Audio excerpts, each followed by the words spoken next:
2. The Miracle Morning Origins, born out of desperation. I've been fortunate to hit what you might call rock bottom twice in my relatively short life.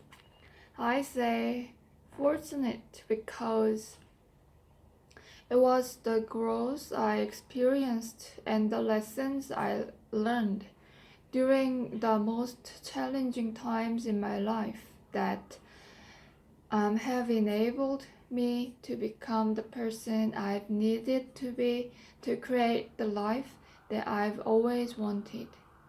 I am grateful to use not only my successes but also my failures to help others in a way that can empower them to overcome their own limitations and achieve more than they ever thought possible.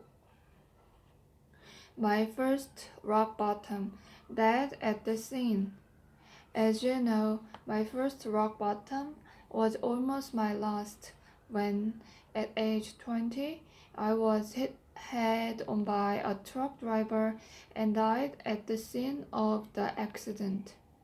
I wrote in detail about how I bounced back from my seemingly insurmountable adversity, as well as the 8 lessons I learned that will immediately improve the quality of your life in my first book, Taking Life Head On: How to Love the Life You Have while you create the life of your dreams. My second rock bottom, deep in debt and deeply depressed.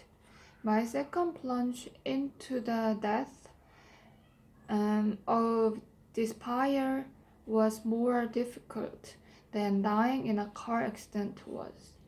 It was 2008. The United States economy was in the midst of the worst recession since the infamous Great Depression of the 1930s. In the years after surviving my car accident, despite bouncing back to build a Hall of Fame sales career, launch a 6-figure success coaching business, and write a best-selling book, I was again challenged. This time it was a complete mental, emotional, and financial breakdown.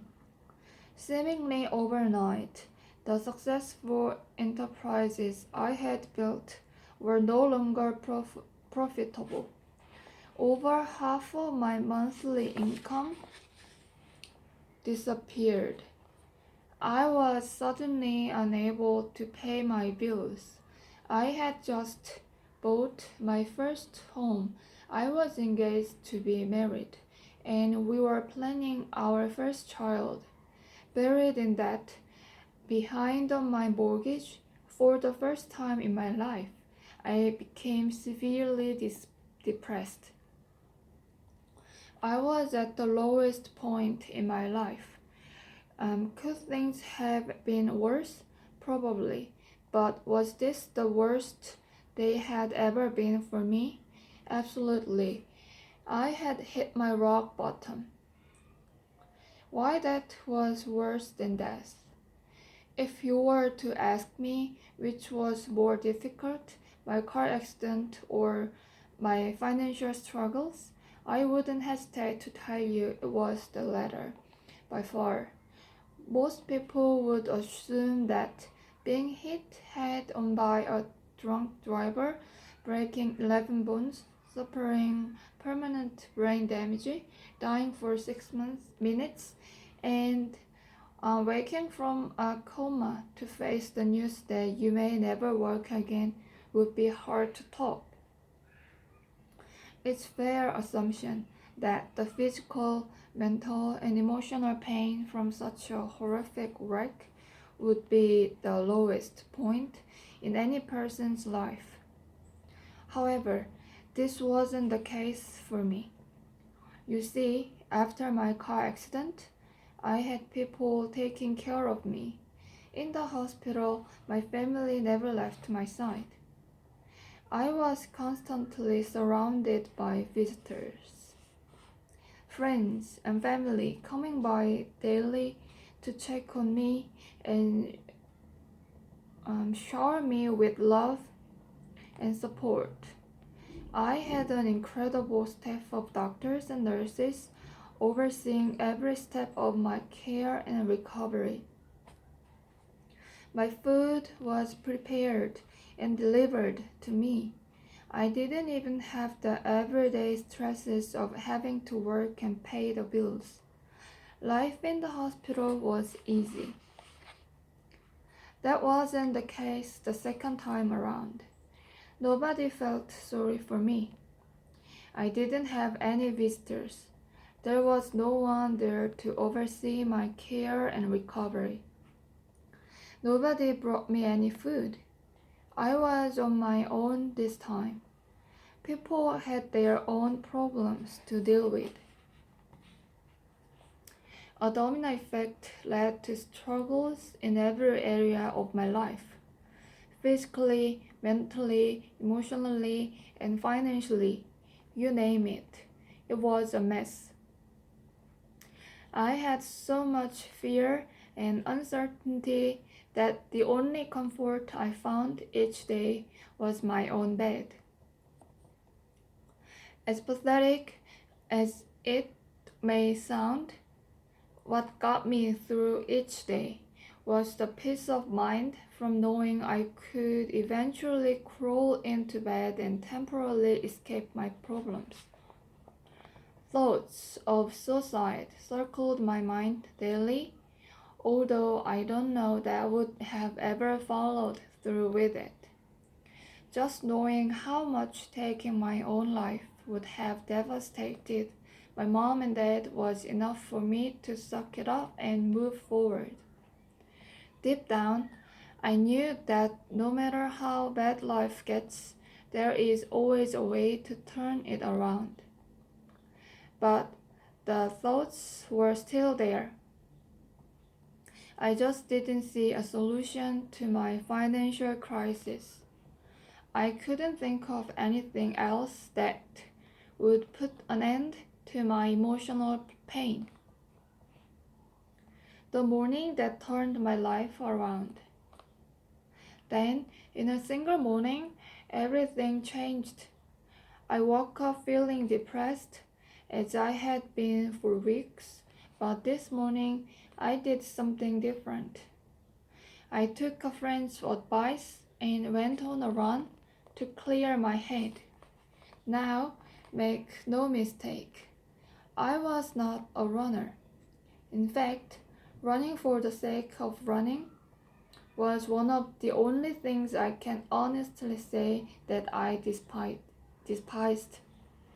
However, my good friend, John, told me that whenever he was feeling stressed or overwhelmed, going for a run enabled him to think more clearly, lifted his spirits, and helped him come up with solutions to his problems.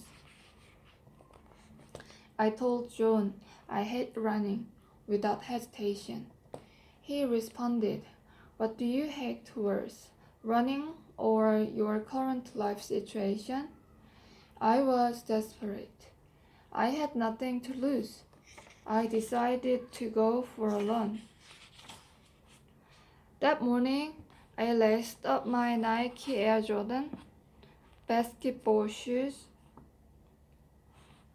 grabbed my iPod so I could listen to something positive, and headed out the front door of my soon-to-be-back owned home. I had no idea that on that run I would have one of the most powerful, profound, life-changing breakthroughs, which would immediately begin to change the course of my entire life.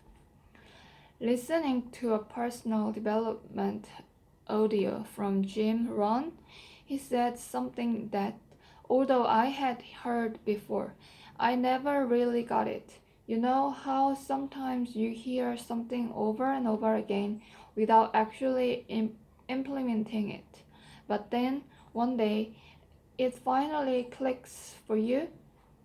It just takes you being in the right state of mind to really get it. Well, that morning I was in the right state of mind, a state of desperation, and I got it. When I heard Jim proclaim with certainty, your level of success will rarely exceed your level of personal development. Because success is something you attract by the person you become. I stopped in my tracks. This one philosophy was going to change my entire life. The success parallel. What? All of a sudden, it hit me. It was like a tidal wave of reality that came crashing down, and I became present to the fact that I had not been developing myself into the person I needed to be to attract, create, and sustain the levels of success that I wanted. On a scale of 1 to 10, I wanted level 10 success, but my level of personal development was at about a 2, maybe a 3 or a 4 on a good day. I realized this is the problem for all of us. We all want level 10 success in every area of our lives: health, happiness, finances, relationships, career, spirituality, you name it. But if our levels of personal development, knowledge, experience, mindset, beliefs, etc., in any given area are not at a level 10, then life is always going to be a struggle. Our outer world will always be a reflection of our inner world. Our level of success is always going to parallel our level of personal development. Until we dedicate time each day to developing ourselves into the person we need to be to create the life we want, success is always going to be a struggle to attain. I ran straight home. I was ready to change my life. Our first challenge: finding time. I knew that the solution to all of my problems was that I had to commit to making personal development a priority in my daily life. This was the missing link that would enable me to become the person I needed to be able to consistently attract, create, and sustain the levels of success that I wanted. Simply enough. However, my main challenge was the same as anyone's: finding time. I was so busy just trying to survive my life and pay my bills that the idea of finding extra time for my personal development seemed almost impossible. Maybe you can relate. I love what best-selling author Matt Kelly said in his book, The Rhythm of Life. On the one hand, we all want to be happy. On the other hand, we all know the things that make us happy, but we don't do those things. Why? Simple. We are too busy. Too busy doing what? Too busy trying to be happy. So I grabbed my planner, sat down on my couch, and committed to finding time, making time for my daily personal development. I considered the options. Maybe the evening. My first thought was that maybe I could make time in the evenings after work, or maybe late at night after my fiancé goes to bed.